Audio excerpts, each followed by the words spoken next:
নিশ্চিতভাৱে ক'ব লাগিব যে অসমত NDA তৃতীয়বাৰৰ বাবে চৰকাৰ গঠন কৰিব আৰু মুখ্যমন্ত্ৰী ডক্টৰ হিমন্ত বিশ্ব শৰ্মাৰ নেতৃত্বত পুনৰ চৰকাৰ গঠন হ'ব আৰু আগন্তুক চৰকাৰখনক লৈ কেনে আশা কেনে প্ৰত্যাশা খুমটাইবাসী।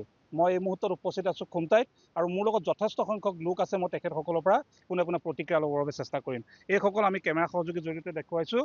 এইসকল পুৰুষ মহিলা সকলোৱে খুমটাই সমষ্টিৰ ভোটাৰ আৰু এইবাৰ NDA চৰকাৰ তৃতীয়বাৰৰ বাবে যিটো হ'ব, প্ৰথমতে মই এগৰাকী ওচৰলৈ আহিছোঁ। যিহেতু তৃতীয়বাৰৰ বাবে অসমত NDA চৰকাৰ হ'বলৈ গৈ আছে আৰু য'ত মুখ্যমন্ত্ৰী ডক্টৰ হিমন্ত বিশ্ব শৰ্মাৰ নেতৃত্বত চৰকাৰ গঠন হ'ব, কেনে আশা কেনে প্ৰত্যাশা আগন্তুক চৰকাৰখনক লৈ?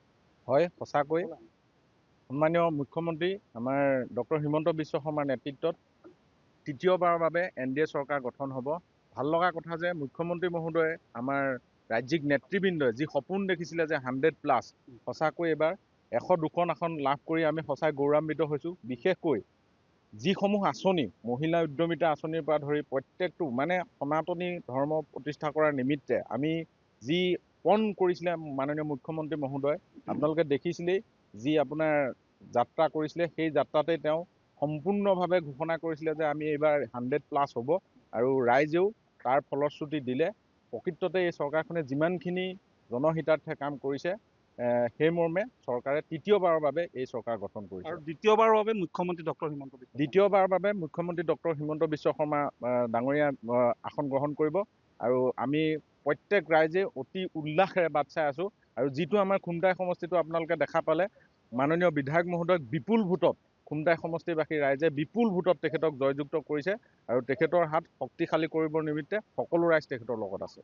নিশ্চিতভাৱে সকলোৱে শুভেচ্ছা জ্ঞাপন কৰিছে। মই এগৰাকীৰ ওচৰলৈ আহিছোঁ। আগন্তুক দিনত কেনেধৰণে উন্নয়ন আশা কৰে? নিশ্চয়কৈ দেখিলে আপোনালোকে যি ৰিজাল্ট পালে, আপোনালোকে এই চৰকাৰখনত 3 নম্বৰবাৰ এইবাৰ চৰকাৰ গঠন কৰিব। গতিকে আগন্তুক দিনত আমি আশা কৰিম আৰু উন্নয়নৰ কাম হওক আৰু যথেষ্ট উন্নয়ন হৈছে।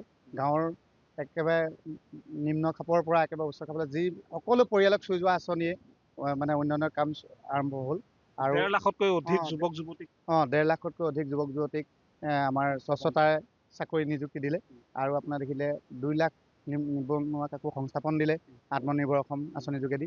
মহিলাখিনিয়ে উদ্যমিতা আঁচনি পালে, অৰুণোদয় আঁচনিৰ কথা ক'বই নালাগে।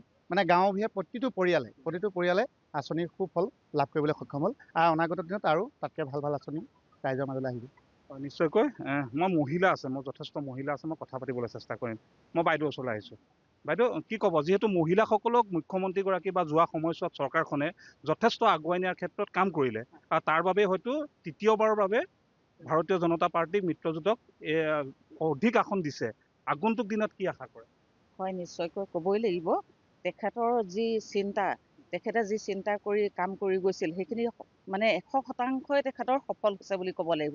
আৰু তেখেতৰ দৰে আমি আমাৰ ৰাজ্যত মুখ্যমন্ত্ৰী হিচাপে পাইছোঁ, আমি বহুত সৌভাগ্যৱান।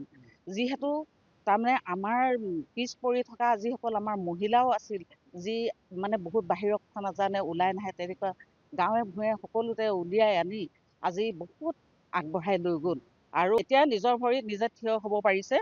যিহেতু যিবিলাক আঁচনি দিছে, সেই আঁচনিৰ জৰিয়তে দেখিছোঁ আমিও নিজে বহুতখিনি আমাৰ গোটত বা অন্যান্য দিশত যিখিনি অৰুণোদয় হওক, মহিলা উদ্যমিতা আঁচনি হওক, প্ৰত্যেকে নিজৰ স্বাৱলম্বী হৈছে। এগৰাকী বাইদেউক লগ পাইছোঁ, অকণমান আহক।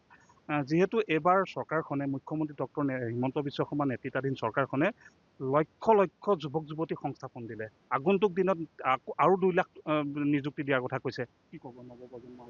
হয়, আমি বহুত নথৈ আনন্দিত হৈছোঁ। ডক্টৰ হিমন্ত বিশ্ব শৰ্মা ডাঙৰীয়াই যিখিনি পদক্ষেপ লৈ আছে আৰু আগন্তুক দিনত আৰু তেওঁ পদক্ষেপ ল'ব বুলি আমি আশাবাদী আৰু ভৱিষ্যতেও বহুত ল'ৰা ছোৱালী তেনেকৈ সংস্থাপন হওক, বহুত শিক্ষিত ল'ৰা ছোৱালী এতিয়া ঘৰতে নিবনুৱা হৈ বহি আছে, তেওঁলোকো ওলাই আহক, সকলোৱে সংস্থাপন হওক, সেয়াই কামনা কৰিছোঁ। হয়, নিশ্চিতভাৱে সকলোৱে কেৱল উন্নয়নৰ আশা কৰিছে আৰু মুখ্যমন্ত্ৰী ডক্টৰ হিমন্ত বিশ্ব শৰ্মাৰ নেতৃত্বত পুনৰ চৰকাৰ গঠন হোৱাৰ ইতিমধ্যে আশা ব্যক্ত কৰিছে আৰু সকলোৱে শুভেচ্ছা জ্ঞাপন কৰিছে আৰু এনেধৰণে খুমটাইবাসী ৰাইজৰ এনেধৰণে প্ৰতিক্ৰিয়া ল'বৰ বাবে মই চেষ্টা কৰিলোঁ।